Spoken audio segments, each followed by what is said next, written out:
Being 7:02, I call the Lisle Library District Board meeting for November 18th, 2020 to order. First item is the Lisle Library District recognizes Governor Pritzker's most recent executive order number 2020-59, which extends executive order number 2020-07 and the Government Emergency Administration Act number 100-06-40, which suspends certain requirements of the Open Meetings Act, allowing library trustees to participate remotely. All motions will require a roll call vote. And with that, then a roll call, please, Chris. Marjorie Bartelli. Here. Thomas Duffy. Here. Thomas Hummel. Here. Karen Larson. Here. Jenny Norton. Here. Liz Sullivan. Here. Emily Swissack. Here. Next item on the agenda is opportunity for visitors to speak. I see no one in the room. Did we receive any emails? No emails and no remote participation. No public comment today. Next item on the agenda is assignments for reviewing monthly accounts payable. This month, President Hummel and Trustee Sullivan review the October billings in November. Next month, Treasurer Norton and Trustee Duffy will review the November billings in December. Next item on the agenda is the consent agenda. May I have a motion to approve the consent agenda? Trustee Duffy, I move to approve the consent agenda. Trustee Sullivan seconds. Any questions, comments, or changes on the consent agenda? Okay, none. With that, any discussion? Roll call, please. Thomas Duffy. Aye. Liz Sullivan. Aye. Karen Larson. Aye. Jenny Norton. Aye. Emily Swissack. Aye. Marjorie Bartelli. Aye. Thomas Hummel. Aye. Motion passes. Next item on the agenda is unfinished business, facility options, communications plan discussion with CCS. Director Weinstein, I'll turn it over to you first. Yeah, I'll just begin. Last go round, we had trustees discuss ideas for a communications plan. And then most recently, we had trustees, or I should say trustees were assigned homework to submit enhancements that they felt were needed for the facility improvements. Anything else you'd like to express about the improvement project, financial foresight ideas, fiscal projections, long-term gains, and then discuss changes that would positively impact our users. And so not all trustees completed their assignments, but I did receive a number of ideas, and that's okay because a lot of them overlapped, and I imagine that many of you have the same ideas. So that homework assignment is within the packet, and I can go over just a couple of the ideas that were shared. For one, a number of you felt like discussing or outlining the capital projects page documentation was important, as well as the FQC report. Some members felt that highlighting areas where space is challenging within the facility was important. And then discussing why we are renovating on the current footprint, as well as identifying costs for the project, and then talking about not raising taxes was also an idea that was expressed in this document. Other ideas were talking about long-term fiscal responsibility, investing in the renovation now, so that we would prevent costly repairs in the future. And what else? Let's see, talking about universal design was mentioned a couple of times, COVID safety, as well as improving our restrooms and wayfinding in the facility, and space optimization in general. And then someone else talked about explaining our special reserve fund and recommending updating it, of course, and we've already talked about that. And then talking about the history of how we got to here, And that trustee really outlined just the chronology of events that have led us to this point. And then there are some points about just referring back to our strategic plan, as we do with a lot of our implementations of projects here. So really focusing on the strategic plan. And then at the end of the document, I just rehashed what was provided at the first, within the first homework assignment, was expanding children's area, including bathrooms, toddler and baby reading programs, space for employees, providing more accessibility and electricity and things like that. So lots of good ideas. I think what this boils down to are a lot of shared ideas, and then presenting them on an online dashboard, something we discussed last board meeting. So I'm going to turn it over to Mark Rogers from CCS to kind of piggyback off of what the trustees submitted. Sure. So we wanted to start sharing with you some thoughts and plans for what would be coming up. Anticipating that we are moving into the concept phase officially and starting on that design work, I think one of the first orders of business would be getting, and we talked about this a little bit at the last board meeting, but getting a dashboard to outline for the public what steps are going to be taking place during the concept phase, and where the board might be reviewing certain things. Where the board's going to be reviewing the programming efforts or the initial concepts, and kind of coming with a quick, really easy to read graphic almost of what that schedule looks like. And I think that dashboard somewhat coincides with what I read in your packet, some of the board feedback, that you'd like a little bit of a chronological history so that people can see when things were done and easily click them and understand what was talked about. So I almost think that you could do maybe two initial dashboards, being that history of what you've done to this point, and then a second one of what is the concept phase consisting of. And then we layer on as this concept phase rolls with the next iterations, and what the next one could be, maybe funds, once we have some discussions with your financial advisors of what the funding mechanisms might be, and you might have a sense of what you want to do. After that, it could be, or parallel to that, it could actually be some of the space findings. The architects are going to be looking at the spaces and documenting, along with what you've already done, some of the issues with them, but also some of the solutions they'll be looking for. And so maybe those dashboards would talk about some spaces, but I really think it's kind of prioritizing what the first ones out the gate are that we'll focus on. And that, I think, makes sense to say, okay, what we know right now is kind of a schedule looking backwards and our immediate schedule for the concepts. Let's start with those two, where I could work with library staff over the next month to get that out, sometime by, ideally right around the next board meeting, which would be in December. I think that timing makes sense if agreeable to the board.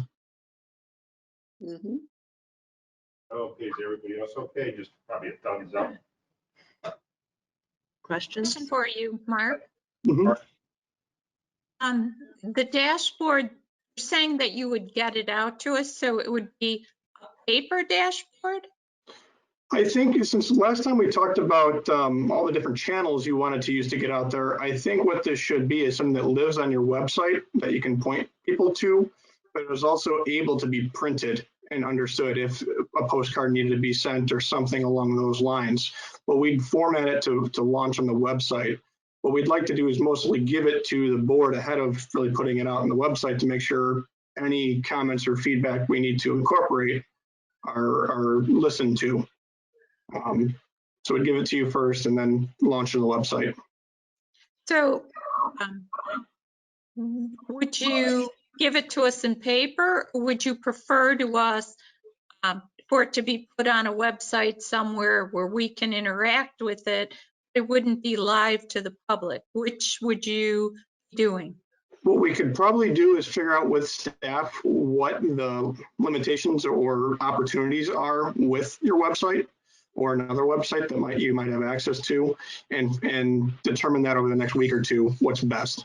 Okay. Not knowing what the website has capabilities for is kind of what I need to do some research on.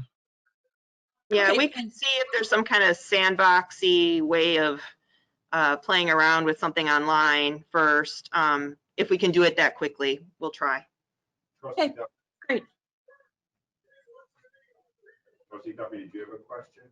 Or, oh, I'm sorry. I thought I saw your hand go up in the beginning. Other questions or comments from any other trustees? All right. I think that got us what we needed to get, and we'll get rolling on it right away. He said he'll get it rolling. Okay. Good. Yeah. Okay. So.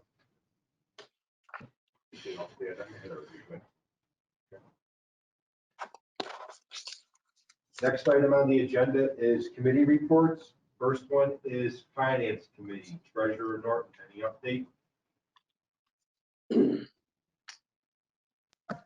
There's an upcoming meeting on November 24th to meet with Tammy from our investment company, Ehlers, and go over funding options and cash projection. And that's the main topic, and other miscellany may be on the agenda as well, which will be posted tomorrow. Any questions or comments from anybody on that? Okay, next personnel policy, Secretary Swisstaff. The Personnel and Policy Committee met last Wednesday evening. We discussed one policy and procedures, and it will be, it's in our packet for tonight. So that's all we got through. The physical plant, Vice President Bartelli. Well, the committee has not met, but I did want to report that I attended a webinar on November 10th entitled The Accidental Facilities Manager. It was very informative. It was only an hour, very succinct. Put all the facilities in focus. Routine, prevention, emergency planning, several very good suggestions. And something very interesting that I like to share the PowerPoint with Assistant Director McQuinlan, but also they had a customer service walkabout. It's basically a checklist that you base your answers on your observations as you walk through the library. And there's video instructions included in here on how to do the walkabout. But I thought it, you know, when the opportunity presents itself, it might be something that not only the trustees could do, but we could actually have the residents also do. So anyway, again, very informative, and I will share the information with Beth. That's it. Thank you. Great, thank you. Next item on the agenda is Director's Report. Turn it over to Director Weinstein. Okay, I have a number of new things that don't appear in my report, so sorry, but it's going to be a little bit of a extra report here. So I do want to mention what is in the report is that on November 10th, I did complete the grant application for FEMA funding for emergency COVID expenditures. The libraries worked very hard to mitigate risk within the facility and providing PPE for the public and staff. As you know, we've installed acrylic barriers. We've professionally disinfected the facility. We distribute masks, gloves, and provide hand sanitization equipment and product to the public and staff. And we've also installed wayfinding and informational signage throughout the facility. And though implementing these measures while remaining open to the public is definitely a matter of health and safety, we have not anticipated these expenses, of course, last year when we made our budget. So we're hopeful that we'll receive this grant funding. It is currently it's in process, and we have no word as of yet. So from my understanding that when you apply for FEMA funding, you are awarded 75% of what you've asked for, or you can be awarded 75% of what you've asked for. So we shall see. A number of other organizations, they've put their application through, and from what I've heard, it can take up to a month, 2 months to receive the funding. But it's in, and we await hopeful good results. I do want to talk about some programming that we've done during this time period with COVID. We had a wonderful Halloween outdoor story time. I commend the youth services staff for hosting this event. We received a really lovely email. I just like to read. It's very short, but I just want to read it here. This patron said, I just wanted to say thank you to you and the rest of the team for a great Halloween event. It was a really fun story time, and we appreciate how much effort went into making it safe. All of the library services have been so helpful to us during this time, and we feel so lucky to have such a wonderful resource in our community. So at this event, we had approximately 140 people during a 2.5-hour event, but I want to make clear that these were in individual groups. They were carefully spaced out and scheduled. So we had this over 2.5 hours, and families and caregivers came with their children in costume to attend the event and hear story times in little sessions around our parking lot outside. It was wonderful. And not to be outdone, the Adult Services Department has also been hosting some virtual programs as well, and they've been becoming more and more successful. We had a Medicare 101 program that had 31 remote attendees. And then we also had very recently a book publishing program where we had about 11 future authors in attendance. So if you're curious about any of the outdoor programs that I mentioned, we had about 4 in the past couple of months, weather permitting. We have some really lovely photos on our Flickr page, so take a look at those. And I'm going to mention something a little preemptively, but because they've been installed on the property, and if you've been here, we're not officially promoting it yet, but we've installed the Sidewalk Stories posts on the library property. We're just awaiting a start sign for where you start the program, but it's just another way you can promote reading and enjoying a book while you're walking on library property. So you'll see more on this exciting feature on our property very shortly on social media. And speaking of social media, if you haven't seen, we just received our Earth flag, and it's framed. So it's hanging on the adult services floor between fiction and nonfiction, as is our official resolution. That's also framed very nicely. So now you can enjoy the flag indoors and outdoors. It's really large, but it's very beautiful. And the image is of, it's the first photo of planet Earth taken by the astronauts on Apollo 8 in 1968. So pretty amazing. And then also technologically speaking, we are on the road to enhancing our RFID system in the library, and we've upgraded our self-service kiosks. They aren't operational as of yet, but the tech from Envisionware has been here for a couple of days working with our IT staff. We had to update the operating systems on them, and the equipment needs to match the software, of course. So that's going well, and we should be up and running by Friday or the weekend or possibly Monday, but we're crossing our fingers by Monday, right, Chris? Okay. On a completely different note, per Lisle Library Policy 901, sexual harassment, both staff and trustees are to participate in annual sexual harassment prevention training sessions. This policy is in compliance with the Illinois State Officials and Employees Ethics Act and the LLD Ordinance 17-08 adopted in December of 2017. So library staff are well underway in completing their training, and trustees should expect to see an email from britteam.com. It's for an online webinar, and then after the webinar, you'll be issued a completion certificate. And we have access to the completion certificates, so once you're done, we can pull them and print them for our records. So in the next couple of days, please look for that email and take the training before the end of the year. And in the report that's in the packet, I just wanted to mention that the Lisle Women's Club approached me about partnering on a community art project. The general concept is to have the Lisle Women's Club and the Lisle Library District sponsor in our project where community members contribute to a large piece of art that would be visible on our property. Originally, this concept was to mirror something that Naperville, a Naperville art group did, but after meeting with the Lisle Women's Club, we decided upon an installation project instead. There are more details to come, and there is no official proposal yet, but I just wanted to alert the board that I did meet with them on this topic. And then lastly, it's a big topic I need to bring to the board.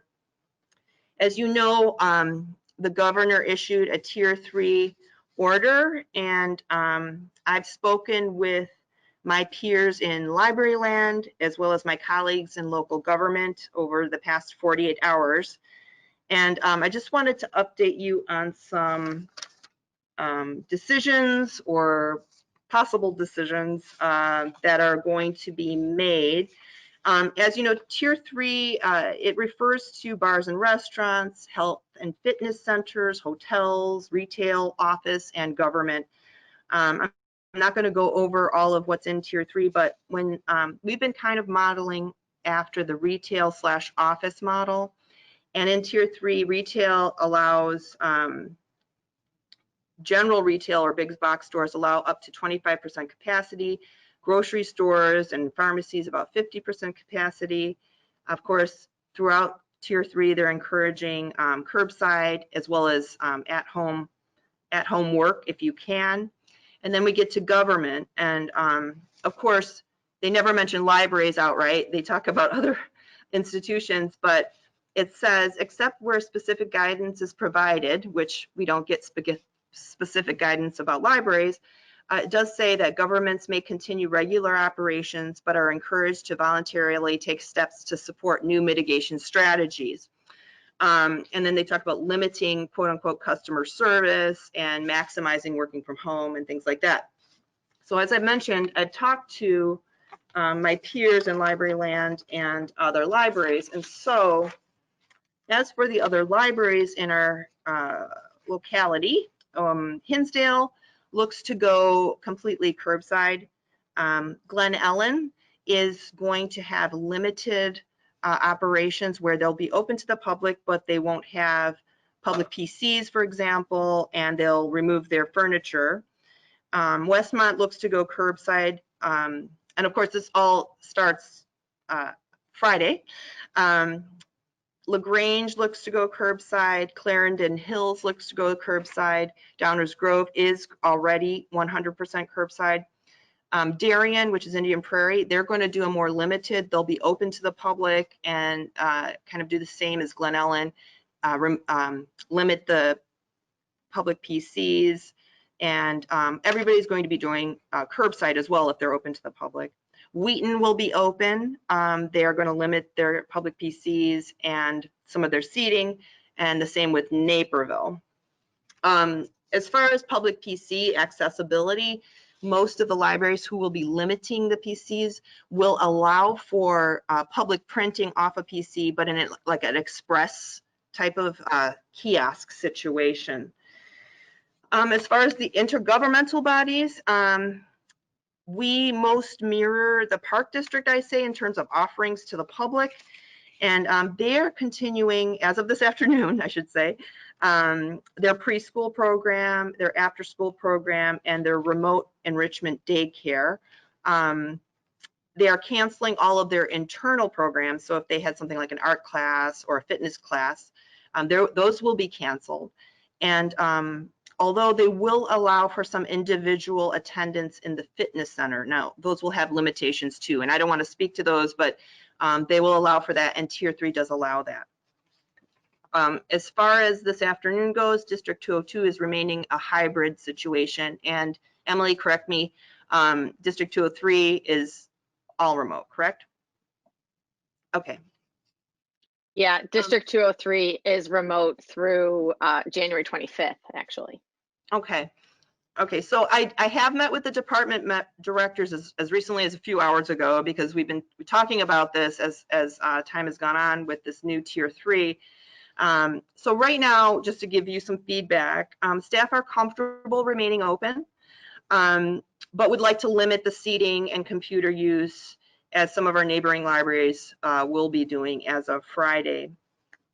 We do feel that our services are essential, and with this new tier, some other facilities and stores in town may not be accessible, so having library materials available for pickup and go or curbside, we feel are necessary. We also would like to expand curbside hours to accommodate folks who aren't comfortable entering the building.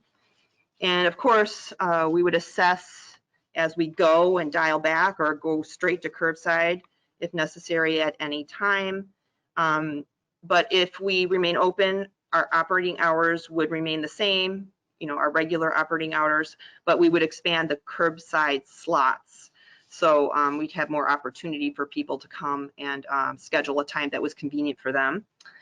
The reason we're kind of on the side of remaining open for now is that we want to be able to provide those hotspots, those Wi-Fi hotspots to our patrons, and eventually that license plate sticker program, we're almost there in terms of training.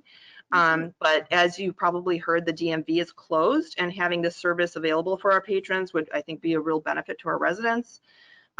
We would renew cards remotely as we did back in spring, and probably extend renewals through January if we remain open.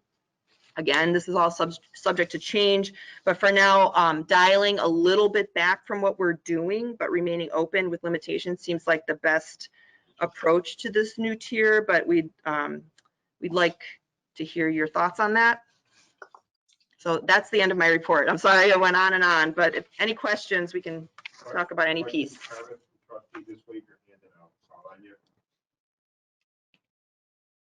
Trustee Duffy.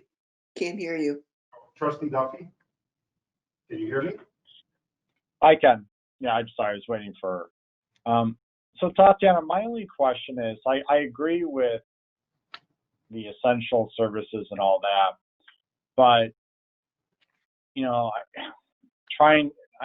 dangerous to always look in the future, but I'm going to try and project it out, which is I could see 2 weeks from now a potential even more shelter in place, something similar. So we go through the process of messaging our new policies and enhancements, and then we go right back to the next week or following week after that and send a whole different set of messages to them. And that can also get confusing to patrons as well, because it's hard to keep track of what services are we doing, what services are we not doing.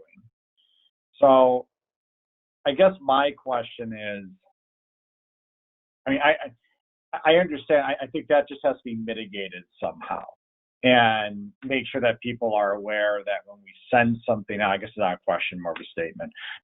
So when you send something out to say, like, listen, this may change very quickly, and so always check the site for updates, stuff like that. I will say that Tier 3 does, somewhere in one of the documents, it does say that it will be revisited after 14 days. So every 2 weeks, Tier 3 is going to be revisited by the governor and either reinstated or expanded upon or, moved. And, if something happens in 3 days, we might have to, pivot and do something very different. So I agree, and staff did discuss this. If we did what I recommended or what staff are comfortable with doing, it wouldn't be that much of a change outside of, because our hours would stay the same. Our curbside is going to be expanded, so that's a convenience. The only thing that would be really limited is the amount of seating, which we have very little of in the building, and the computer use, where we would have access to a computer, but for a limited amount of time. So what we're really shoring back is it's a smaller amount than shutting our doors, but I think it's easily communicated. Of course, every time we do any kind of change, we're going to have someone who doesn't read what we've put out there, and that's a conversation with that patron. But hopefully, I think with these minimal changes, we can still remain open and provide some service to the public. All subject to change, of course. Thank you. That helps me. Thank you. Vice President Bartelli? I think Director Weinstein covered my questions also. As long as we're fluid, staff and you seem to be on top of it, so I'm good with it. Any other trustees? And Question for you. Oh, I'm sorry, go ahead. I was just gonna say, I mean, in case things do change, it'll be like how we were in the earlier in the year, we will definitely communicate with trustees like we did all the time. If we have to make a decision to survey the board between now and the next meeting, if we have to. So, Trustee Sullivan. Yeah, I was wondering, Tatiana, is there, and shame on me for not knowing the answer to this, but when we loan out things, you know, we do Wi-Fi spots, hotspots, and I know we do some sort of, is it a tablet or something like that that people can check out? We have the hotspots ready. We have a little bit more tweaking in terms of some cataloging for the adult ones. So those are almost ready to be loaned out. We do have e-reader tablets with preloaded materials on them, and we also have Rokus that have movies, documentaries on them as well. How realistic would it be for us to have some laptops we could loan out? It's not unrealistic. We just haven't had a request or demand for that at this time. A lot of patrons have equipment like laptops, but they don't have the Wi-Fi or the broadband enough to get online. So that's why we went the hotspot route. Well, I'm just totally off the wall thinking here. With multiple children in the same house, and there may not be laptop or PC per child, I'm wondering, you know, if there is more of a need now when there isn't, you know, when everybody's doing virtual schooling. And I was just thinking, I was connecting that thought. You know, it's rare that I can connect my thoughts, but I'm doing it today. Remember when the foundation folks said, if you came up with an idea, that's how they preferred to give us money?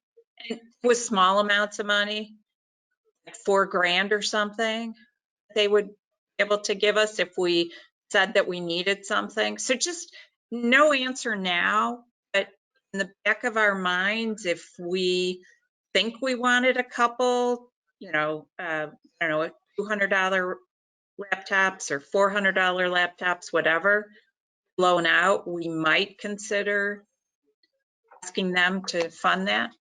Food for thought. Okay. All right. Any other questions on this topic or any other questions in the director's report? Next item is the assistant director's report. Look over here. I don't have anything new to, you know, unless there's any questions. Any questions on the assistant director's report? No. Righty. Next item on the agenda is new business. Should I move the building for the architect talk up? What? Should I move the architect talk up first? No. Next item on the agenda is AA approved LLD policy 606, public health response. Can I have a motion, please?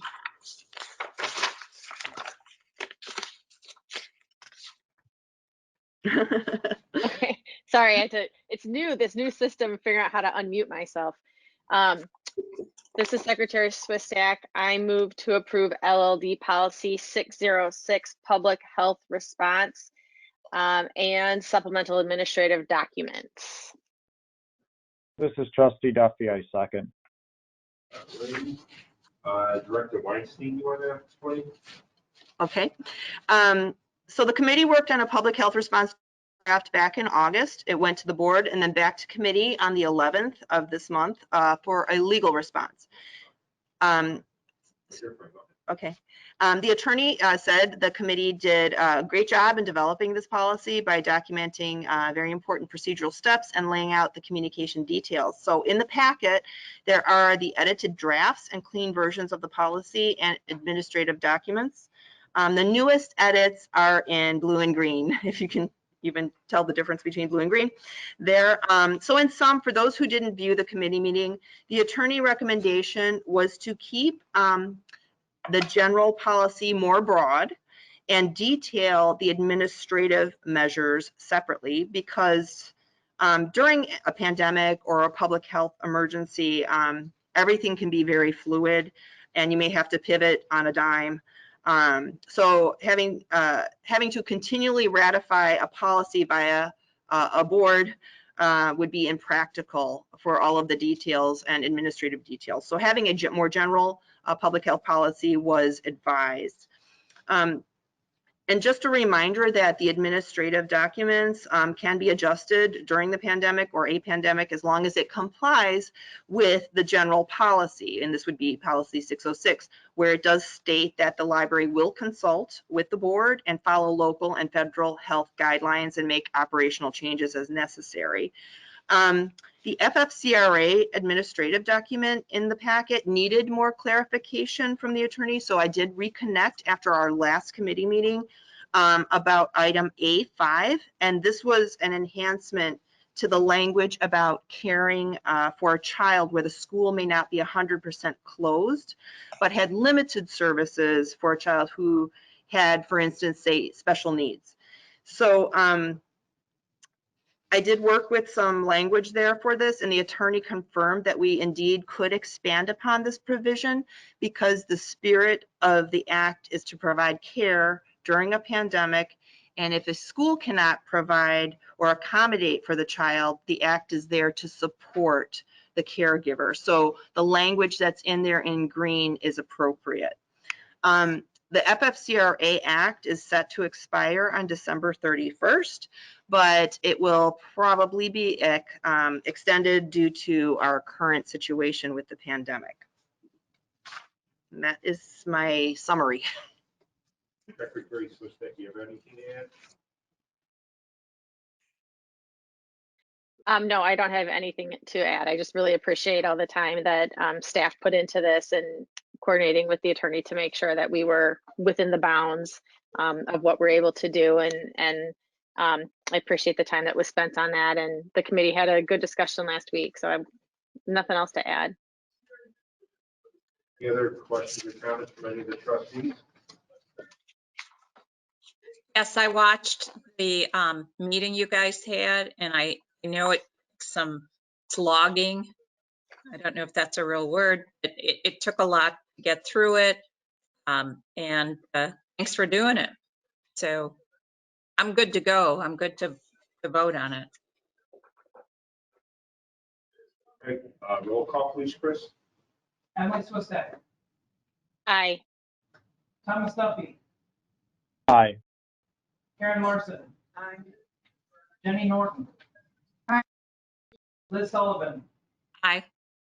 Marjorie Bartelli, Aye. Thomas Hummel. Aye. Motion passes. Next item on the agenda is 8B, accept architect contract. Should we do the presentation first? And then you take the motion? No, Okay, just have a motion, please.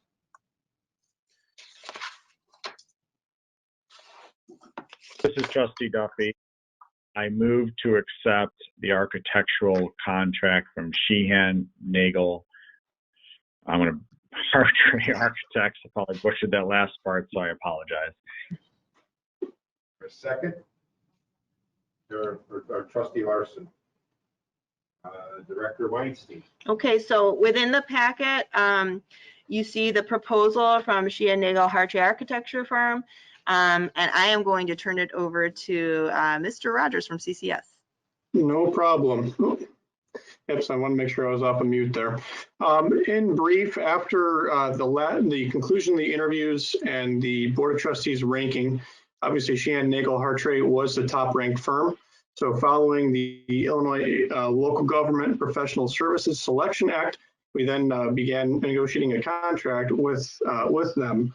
To start, we did issue an RFP, which outlined the parameters or requirements for the project, the scope, and our expected deliverables. While that was being reviewed by the Sheehan Nagel Hartray team, they both Don and Eric toured the building to get a sense of what was happening behind the scenes. They also provided some initial contract language, and then after an initial review on that, provided an initial fee proposal. So Director Weinstein and CCS reviewed that proposal, and we did request a few revisions. And then actually, we worked with Eric at Sheehan Nagel Hartray to find some different ways to best align the scope of services and the fees for this concept phase, and making sure that the library got what it needed, but we really made sure that we didn't want to go overboard with certain things. So that work with them resulted in a significant reduction on the initial proposal. And really, that I did outline that in three key components. One being AV services. Instead of having to go and do a lot of detailed work up front, what we would do is work with our internal teams and maybe some of the existing library staff and consultants that you guys already use, outside consultants for AV. We'd be able to capture some of that conceptual level scope, and then later on in phases, we can bring in the more detail that we need after we have this program figured out. The other part of it was looking at how many board meetings needed to be attended and what's assumed to be a 4-month window right now. So basically starting now or today through the March board meeting. And what we thought there after listening to the board deliberate over the past couple of months is we probably didn't need to have 6 different board meetings, the 4 regular meetings plus 2 others for any special things. What we could probably determine is we can get this accomplished in 4 meetings. And that would allow public input, that would allow board input, and we'd be able to follow and meet the schedule. The other part of it was looking at the existing building documentation. Eric and Don looked at that and said, some of the detail that might go into that model would be pertinent for later phases of design. So we didn't necessarily need to do that up front and burn through that time and money at this point. So again, working with them, we were able to find some fee reductions to really align it. And so accordingly, we are recommending the contract as part of the packet is recommended for approval. Number 1, for the top ranked firm. Number 2, they've submitted a fair and reasonable proposal in our opinion. 3, they've been very responsive to any of the requests that we've made for different revisions to the contract language, as you've seen. And really, 4, they've been very proactive. They also had Amy, their project manager, come out to site this week and take a look around. They've asked for different program materials and some of the circulation documentation to start looking at that. And they're really interested in this project, as seen it with how proactive they've been. With that, I'd leave it to any questions the board has. And then Eric and Don, I don't know if you had anything you wanted to add at this point. No, I think the only thing we'd like to add at this point is our gratitude for your selection. It's nice to be here with you tonight. I wish we could be there in person, although I have to say it's nice to be able to talk without a mask on. But we'll have plenty of opportunity to interact in the future. So we're very excited about working with you on the project. Good. Yeah, and I think the cooperation goes both ways so far. Yeah. Mark and Tatiana have been very good to work with too. Any trustees with any questions or comments on this? Just wave your hand. I have a question. Vice President Bartelli. I just wanted to ask, I understand about the 4 regular board meetings to be included. On Sheehan's page number 2 at the very bottom, public meetings in addition to the 4 included and how it will be compensated at your rate. I think we talked preliminarily way in the beginning about special meetings, possibly with the public. and I don't know if those are engagement type meetings or whatever, would we, in order to stay within the 4 meetings and not have to pay an extra fee to go beyond 4 meetings, would our regular scheduled board meetings include the public then? Is that how we could accomplish not incurring more fees for special meetings? I'll start if you don't mind, then I'll turn it over to Eric and Don for further explanation. The thought is whether it's a regular board meeting or a special meeting, most likely only one would be needed with a presentation from the Sheehan Nagel Hard Trade team. So it could be either way, but the base assumption is that we could do it at the regular board meetings and incorporate a public component to it. And we got there based on the board feedback last time that the board would want to be involved as a board with the public engagement to hear it. So that would be a board meeting in any case. So might as well stay there. The other thing I'll note is that if additional meetings are needed at some point, we did get some backup from Eric and Don on the amount of hours that are assumed in that. And there is a flat rate that they charge for those presentations, is my understanding. It would be $1,500 per meeting and includes 10 hours. And you'll note that their fees and their time associated with it, they're not charging full rate for the 10 hours for that $1,500, if that makes sense. Or if they're putting in 10 hours, they're not charging both principal rates for that, which I thought was, it works to the library's favor. Eric and Don, anything else? Yeah, I'll add the 10 hours is not just presentation time, it's preparation for the presentation is the majority of it. The one other thing I'll add is that normally when we do community engagement, we coordinate the community engagement with the board meetings anyway.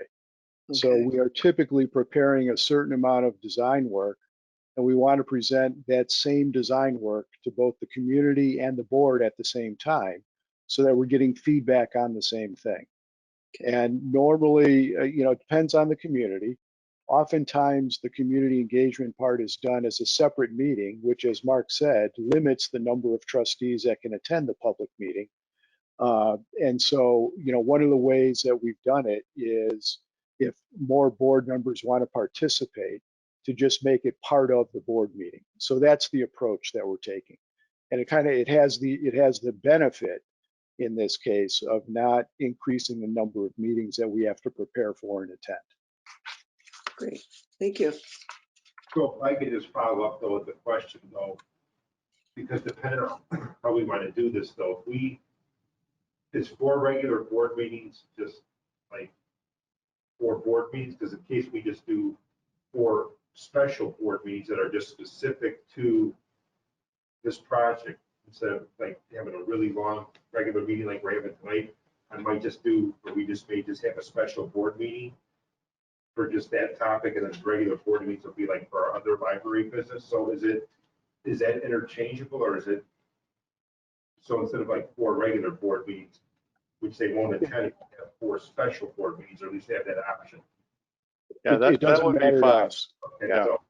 So we just call them public meetings. It doesn't really matter if it's a board meeting, a special board meeting, gotcha, or a separate public meeting.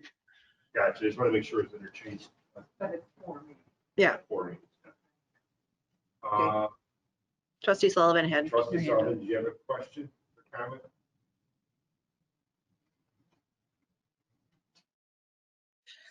I have a concern that we're not going to get the attendance, and then we're going to get criticized for not communicating.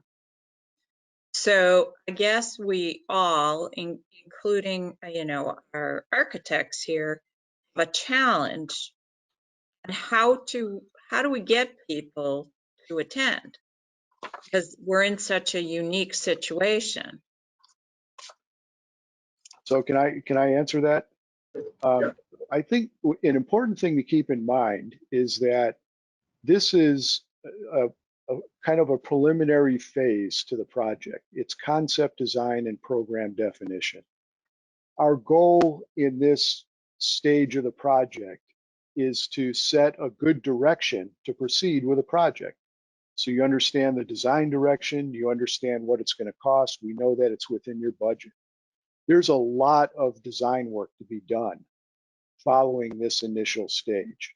And typically during the development of the design is when we have more public engagement meetings. So there will be other opportunities down there, and this is something we'll have to coordinate with the library, but there will be other opportunities down the road for additional public meetings during the design for additional community engagement. Every community is different. And there are some communities we do these meetings in and we'll get 30 or 40 people out. There are others where we get 1 or 2 who come out. And, you know, I think that the library there's a history to this project already. You've been engaged with the community to a certain degree already. They're aware of this. Hopefully that has helped to develop a certain amount of interest within the community, that those who are interested in what's happening will, you know, kind of stay interested as we move forward. So I think I would just emphasize that this is not the only shot at community engagement. There's a lot of design work to be done after we're done with this. Does that address your concern? Well, no, you need to go into this wide open. And one of the reasons actually that I voted for your firm was because I judged you according to the other firms. The number one thing for me was managing the community. I liked your design, but it was managing the community. And I'll tell you why. I don't know, let's just say 20 years ago, the community voted down us building a new library. You need to be aware of that. Sure. Number two, we have already had negative publicity on this project. So you know, we haven't done anything on this project, and we have already gotten a small group of people who do, you know, social media, etc., are giving us negative publicity. I could be wrong, but I haven't seen a lot of positive stuff. You know, maybe here and there, but not an organized way the organized negative stuff was. To me, that was the number one reason I chose your organization. So I'm hoping you can help us out in that regard. Sure, and just to build on what I was saying earlier, I think these first few meetings that we'll have that are kind of a combined board and community engagement meeting will start to give us a sense about your community engagement. And I think that'll better prepare us to figure out what to do going forward as we develop the design. If there are certain stakeholder groups in your community that you think it would be important to engage, it's not unusual for us to have specific meetings with a limited number of stakeholders, for example, as we're developing the design, in order to start to develop that kind of consensus, you know, for what it is that you're doing. I think if we could counsel anything based on our experience, it's patience. You know, the best way to build community consensus for something like this is to be patient, have the community engagement meetings, take the beatings that are going to come with it, you know, as you move along, but you know, respond to it in a positive way. And it has been a good formula for success for us, I would say, on our other projects. Great, thank you.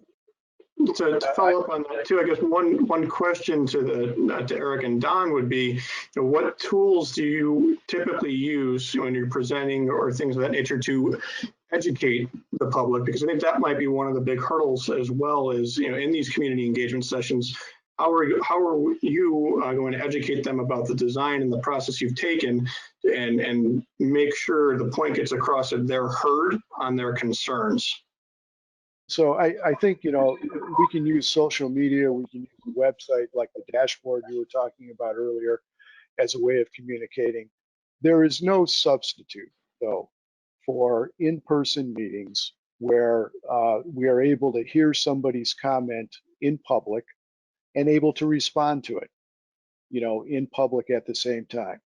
The other benefit of that we've seen is that the community, if you are able to get a good number of people to come out to a public meeting and get engaged in this process,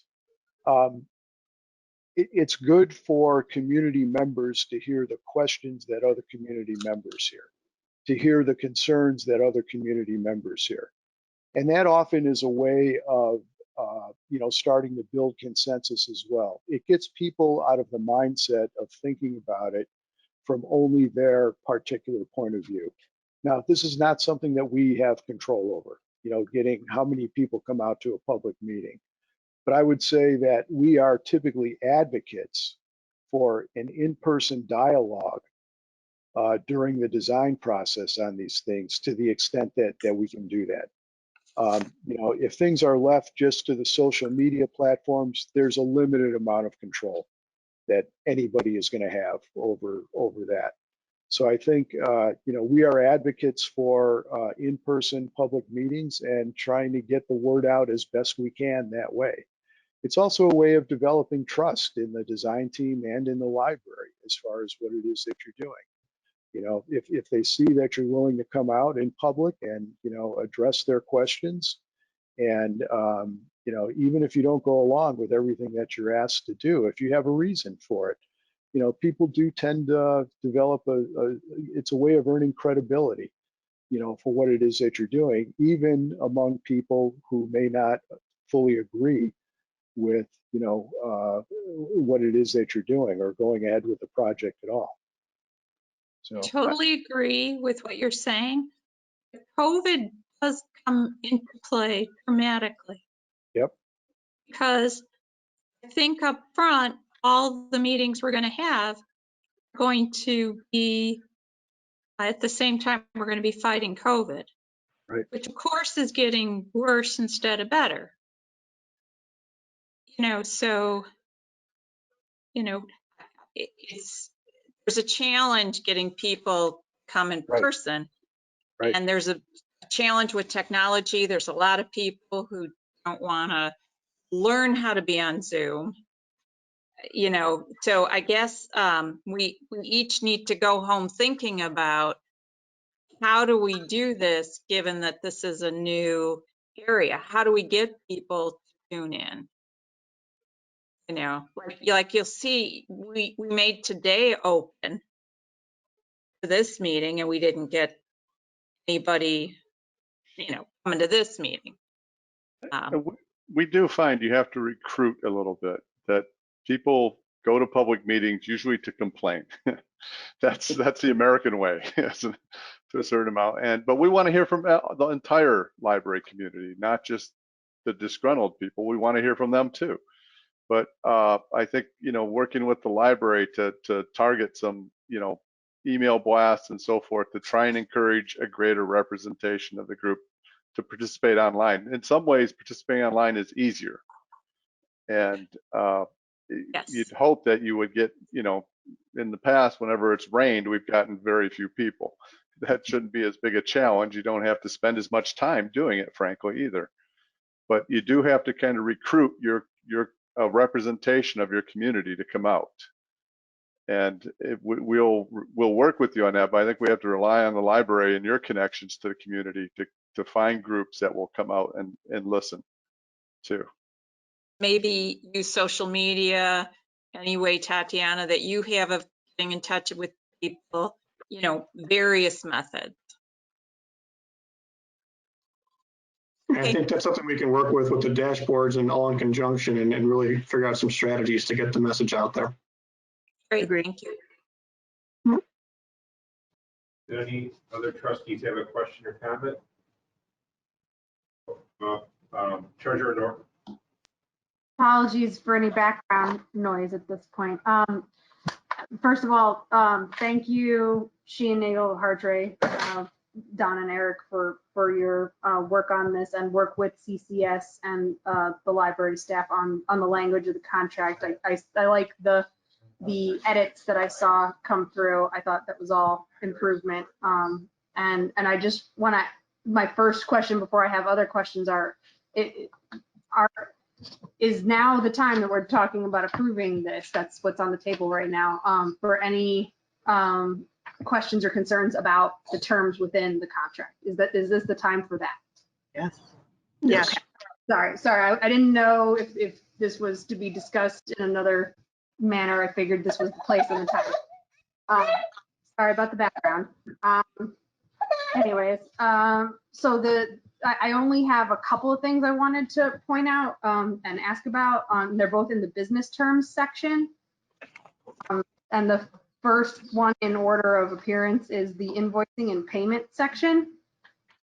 And this is just a toss-up question because I don't know if CCS or Director Weinstein or Sheehan Nagel wants to tackle this, but it was around the area of I appreciate that, there would be, a penalty for late payment of invoice. That's fine. But there was language, well, first of all, there's no language around the term. So I don't know if you're net 10, 15, 30 on your invoices. And then along with that, there is language here about that the owner has the opportunity to accept, or not accept within 10 days of the date of the invoice. But there's not really any guarantee of when the invoice will be received compared to the date of the invoice. So I was a little concerned about how that would land if invoices are not dated the same date they're sent and immediately received, then the library may not have as much time to review and consider acceptance before that is deemed waived in that 10-day period. So I guess my questions there boil down to what are your terms for invoice payment, and could we maybe reconsider the language on date of the invoices versus date of the receipt of the invoices? Well, I'll start by saying we email our invoices now, so they go out pretty much the same day they're generated. So we'd be, but we could change the language as you're suggesting. If we were to ask for a late fee from the library for not paying us on time, it would be the first time in our history that has ever happened. Libraries are great clients. They pay their bills. I come at it from my background as an accountant, and especially with COVID, I'm glad to hear that you email this, but because you may be aware or you may not be aware how slow USPS has been. Yes. So paper is trickling in and out of businesses and making those net 30 even terms very difficult for people relying on postal mail. We were about 80-20, and now we're pretty much 100% emailing. So Trustee Norton, is the only change, just to make sure we clarify this so we can get it routed through today, only change would be striking the word invoice in the third to the bottom line. It says 10 days of the date of receipt instead of invoice, correct? That would suffice for me if everyone is amenable to that. Fine with us. And Don and Eric, is it net 30?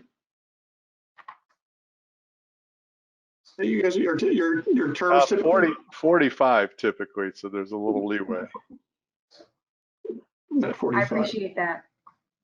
Okay, then my other question feedback is on the next page under reimbursable expenses.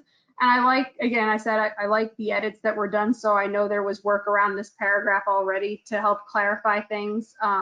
I guess I just feel like it boils down to there's a little bit of ambiguity left, a little more than I'm comfortable with when there's a 10% markup on all reimbursables. So if we don't know what all could fall into the categories, it says including and lists out certain specifics, but it doesn't really give an exhaustive list of what all would be in the scope of reimbursable expenses. It does exclude transportation. I know that was very clear. So I don't know what else it could include, and I was just a little bit leery of a 10% markup with that exposure there. I don't know that we've ever done anything that falls outside of what's listed No, there. I'm looking at the list here. I can't imagine what else there would be. If, you know, like if we did a, if we had a professional model made or something like that, we would do that as kind of a change in our service rather than Right. as a reimbursable expense. And frankly, if there's anything significant like that, we generally do it by altering the agreement rather than just passing it through as a reimbursable. Okay. So if you wanted to, we could change the language here from including to reimbursable expenses consisting of. And then it Yeah, would be, and then it would be this that would list. put my concern. Yeah. Yeah, and then if there was something unforeseen that came up that would typically be a reimbursable expense, we would discuss it at the time. Okay. Thank you. Mark, that sounds good with Jenny's. Yeah, that makes it very clear, so that's great. Sorry, I missed that button. Oh, sorry, hopefully you're hearing me right now. No, those make it very clear, and I think they were good points to make. Vice President Kelly, I think you had a question. Pretty simple question. On our packet page number 86, I don't know if Eric and Don have the packet. So it's an email from Mark to you. And it's under item number 2, the proposed concept phase scope. There's a dot point about LEED, LEED certification is not anticipated. We did have a discussion, our board, about going green. I think Trustee Duffy brought up the subject, and I think we were actually, Tatiana, correct me, weren't we certified or something? We had an audit. We got some kind of a little certificate or commendation for doing a good job of recycling paper and, you know, all of the green things. So it's a simple question. When you say that LEED certification is not anticipated, is that fairly standard with things that you don't include it? Or I just want to make sure that we're paying attention to being. Good question. We include it based on what our clients' wishes are typically. Yes. It's not anything we insist Yep. on it. To explain it a little bit, since it was my email, just and Eric can cut me off here if I'm going astray, but I wanted to back up and make sure it's understood of what that statement means when we say LEED certification. So LEED is an accreditation that it has points. And so if we were to tell the design team you want to meet, and there's different levels, you know, LEED certification is the baseline, but then you have bronze and silver and it goes up to platinum, depending on how many points they have to design all these systems to. And the discussion I think that we'd want to have with Eric and Don is we want things to be sustainable as much as possible and follow those procedures. And they can talk to how their firm does that routinely. But the expense to go and actually, it's basically you have to hire a separate consultant a lot of times to get the binder of information documented and then submit it to the LEED accreditation board. They review everything and then give you a plaque basically that you put in your building that says you are, you know, officially certified. And it costs thousands and thousands of dollars to do that. Okay. So yeah, so I didn't want to cut you off, but I wanted to make sure that they understood what the LEED was before we went down the rabbit hole. So go ahead, Eric, sorry. No, it doesn't mean we can't do sustainable things along the way. Your building isn't a great candidate for LEED right now because we're not planning on making that big of changes, and you just changed a bunch of mechanical units, and that's one of the things you have to do for an existing building. But it doesn't mean that we can't make allowances for improving the sustainability of the building going forward. Frankly, a lot of that doesn't come into play in this early phase. If you are interested in that, we might just set aside add a budget of 1% to 2% for sustainable items or something in the budget but we wouldn't figure out exactly what it is in this very early stage. It would be something we would dig into much harder in the next phase of work. I just You know, wanted to ask the question, but Yeah, the one other thing that might be worth adding, just to provide some context as far as our industry goes, LEED was really developed as a way to encourage design teams to design in a sustainable way, and it has worked. And so much of what we do in the normal course of our work now is done in a sustainable design way. So for example, products that used to be very hard to find that were sourced in a sustainable way are now very common. So I think that you know, it's much easier. The building that we designed for you today that will not receive LEED certification will be more sustainable, I suspect, than the buildings that were done and did receive LEED certification at the beginning of the process. It's just the way our industry is headed. So thank you. Got it. Any other trustees with questions or comments?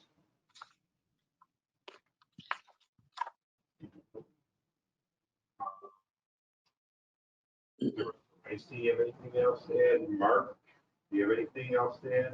No, I think we'll incorporate those two minor tweaks, and if it passes with the board here. Do we need amended So we'll motion? need an amended motion. Treasurer Norton, do you remember your changes? Did you want to make it a? So how will you just? Say it, I'll say it, yes. Okay, yeah, so we'll have amended. Since we'll have to see if everybody's on board with this, we'll do the amended motion, we'll vote on that. If that passes, then we'll vote the motion as amended. So we'll have like 2 votes.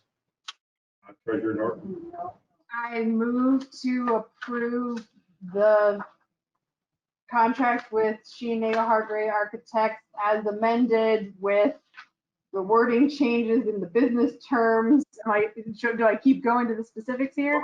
why don't you hang on a second? I'm looking at Tatiana here. I think that we discussed that when they make an amended motion, you should incorporate what you want, and then you cancel the first motion. So should we withdraw this first motion and then? Whoever made the motion, I forgot, I hope you can withdraw the motion and then just make an amended, a motion with changes. So actually, let's have first discussion. Is everybody okay with what Treasurer Norton was discussing about earlier? And then, okay. So then Trustee Duffy, do you want to withdraw your motion and then we'll have a new motion? I suppose so for Treasurer Norton. I will withdraw my motion to approve this item. And then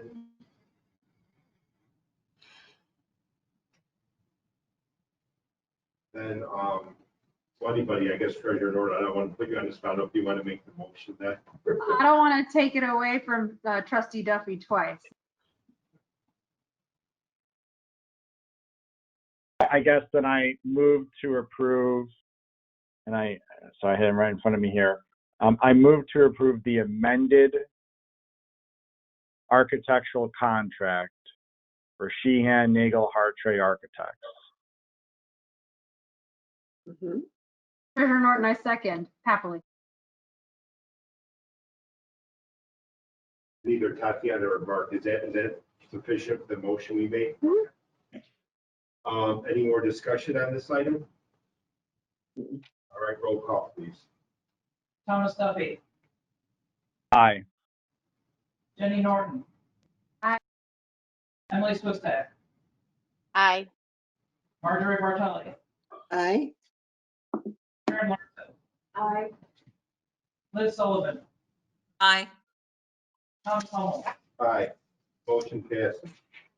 Congratulations. Thank you. Thank you. Thank you.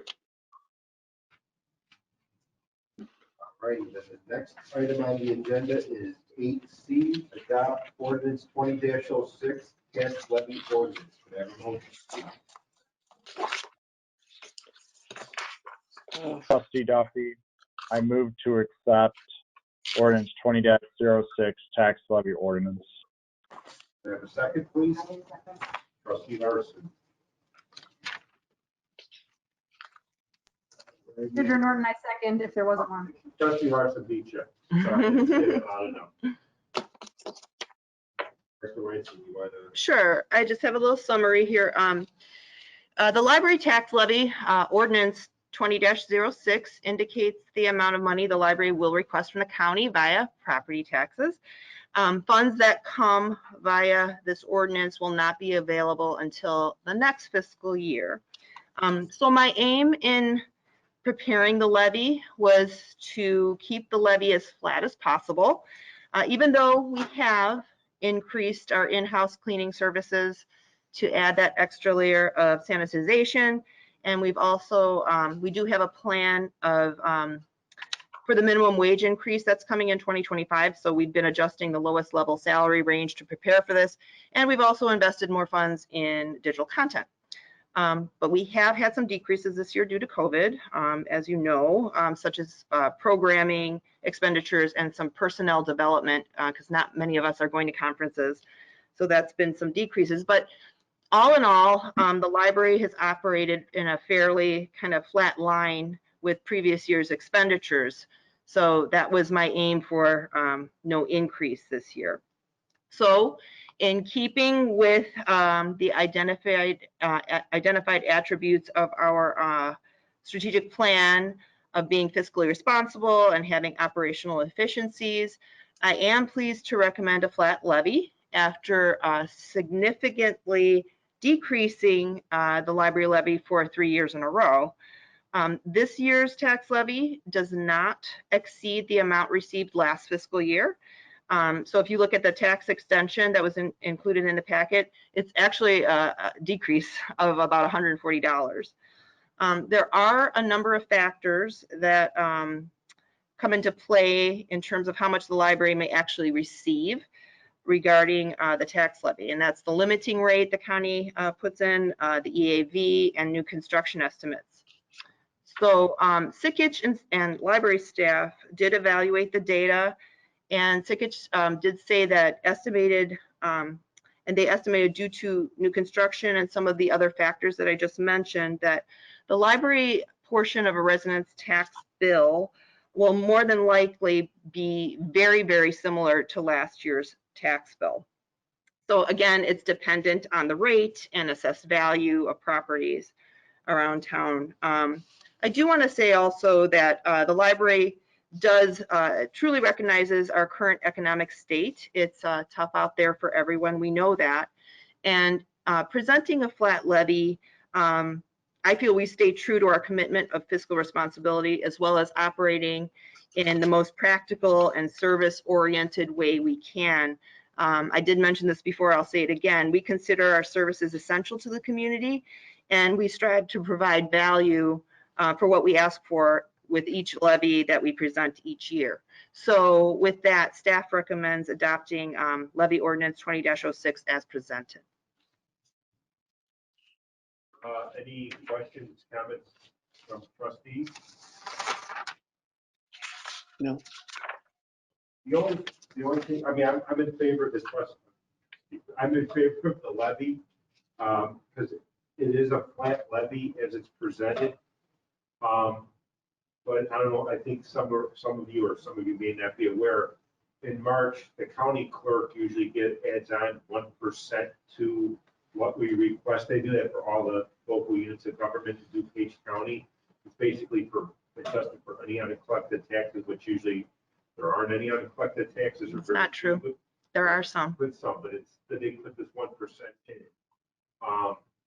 So that's like, for example, for last year, we passed our levy a year ago. We requested $3,946,565, and we received about 3.986 million.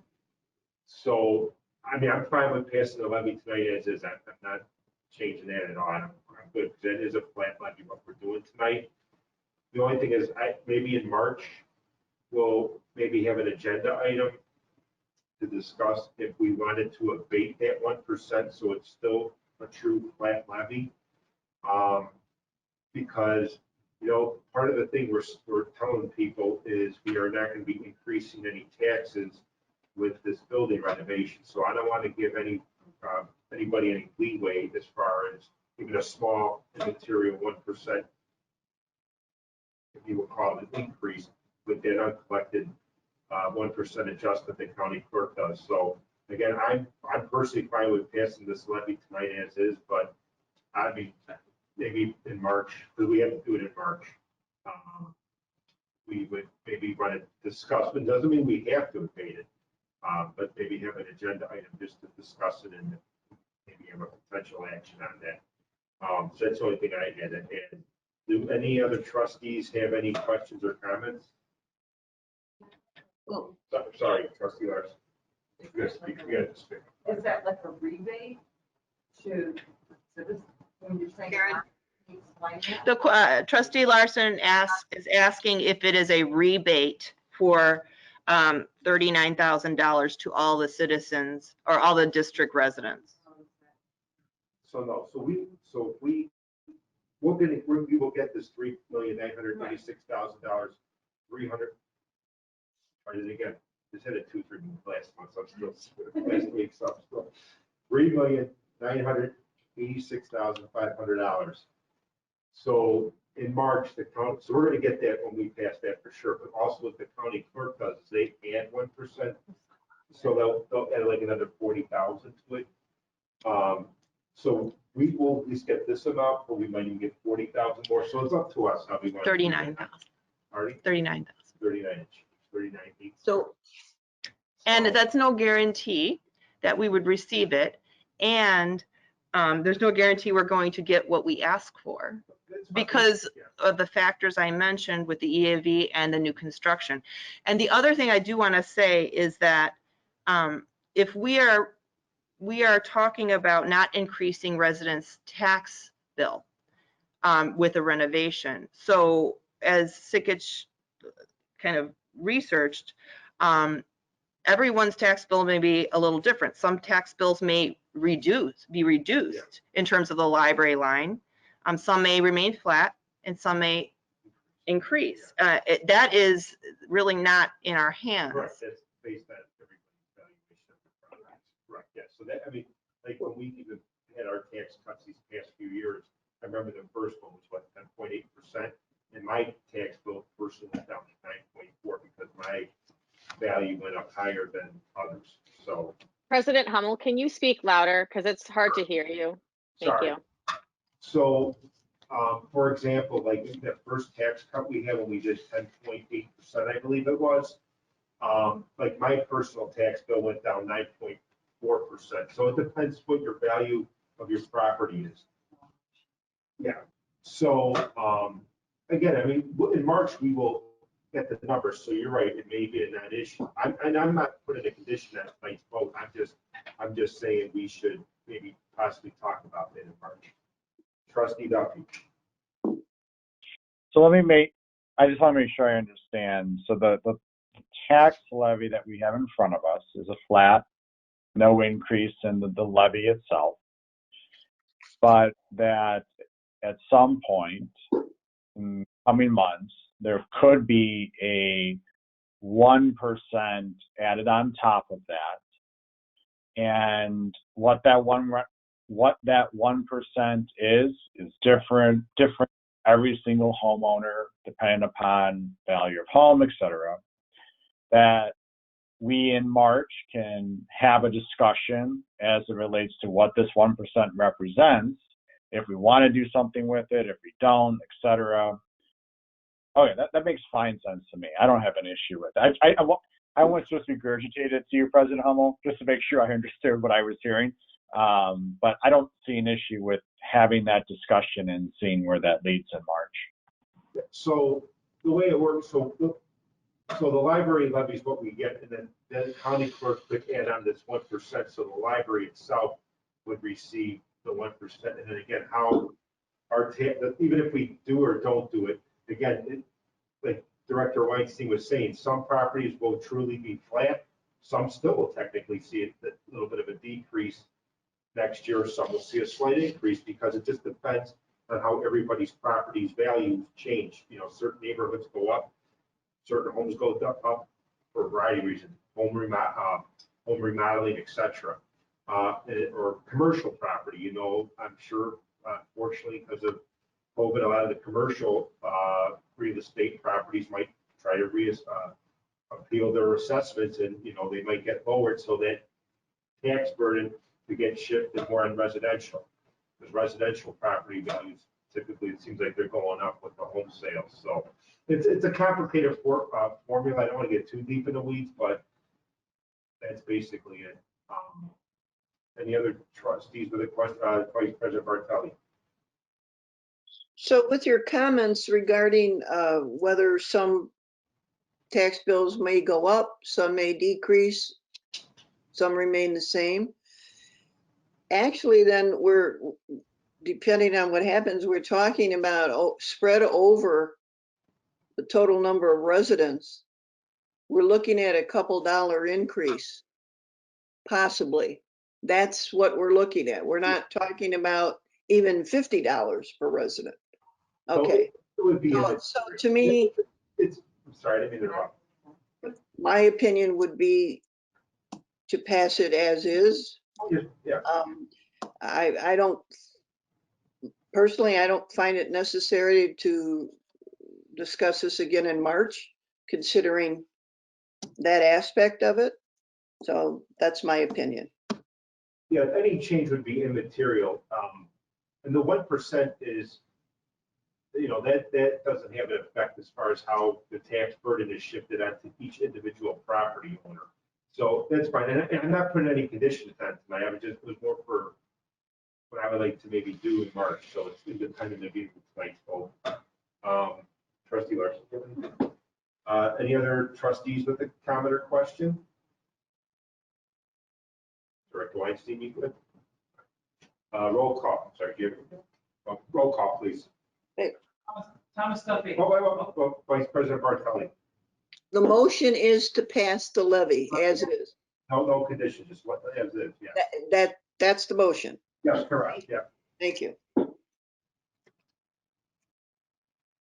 Thomas Duffy. Chris, I think that's the name. Okay. Aye. Karen Larson. Aye. Marjorie Bartelli. Aye. Jenny Norton.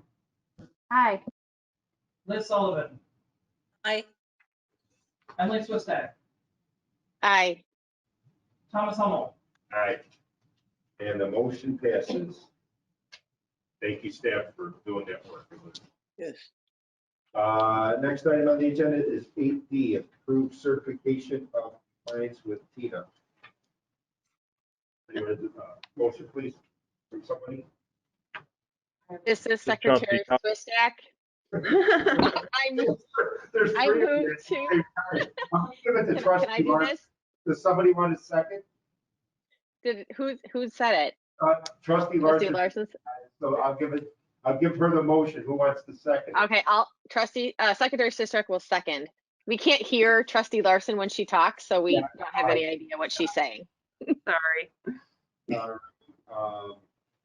We have motion, Larson, yep, and then we got a second from Swistak. Director Weinstein, you wanna- This is self-explanatory. We are not levying, we are levying amount less than 105% of the final aggregate extension plus any amount abated prior to extension preceded year. So we are not levying 5% higher than last year, obviously. That's all that this states. Any questions or comments from any of the trustees? Roll call, please. Karen Larson. Aye. Emily Swistak. Aye. Thomas Duffy. Aye. Jenny Norton. Aye. Liz Sullivan. Aye. Marjorie Bartelli. Aye. Thomas Hummel. Motion passes. Next item on the agenda is opportunity for trustee comment. Trustee Larson, you want to look nothing for trustee Martin? President Hummel, we have the expense thing for Vice President Bartelli, right? That was withdrawn. Oh, I'm sorry. I apologize. Oh, it's withdrawn. Not do that. No. I apologize. Yeah, we wound up pulling that in. Sorry about that. I didn't realize, I thought it was new agenda got. No, the public agenda was posted, Gotcha. but it wasn't. Sorry about that. All right. Sorry about that. Thank you though. Treasurer Norton, you good? You got a comment at all? It looks like it's quiet over there. Oh, we were just about to talk about the last agenda item, right? I didn't have a comment pending. Oh, no, this is for 5 minutes of Oh, okay. No, we were just talking about what happened. Oh, we're doing the comment first and we're doing the It was reimbursement? withdrawn. yeah, we Oh. pulled expense, the trustee expense agenda. I'm sorry. We should have probably set it a new agenda to everybody. I apologize. I don't understand about the expenses. I mean, I was on those trips. You're right, and that was requested to be withdrawn. So we withdrew it. And the public agenda that's posted on the website and on the outside board shows an amended agenda that has that expense line pulled. That was a request to pull it. Okay. So the original agenda, what you saw had that, but the final agenda that was released on Monday did not have that agenda item. It was a request to pull that agenda item. So we're not discussing We're it. not discussing it. Okay. Sorry we can take that out of my 5 minutes. No. So Treasurer Norton, you got your 5 minutes still.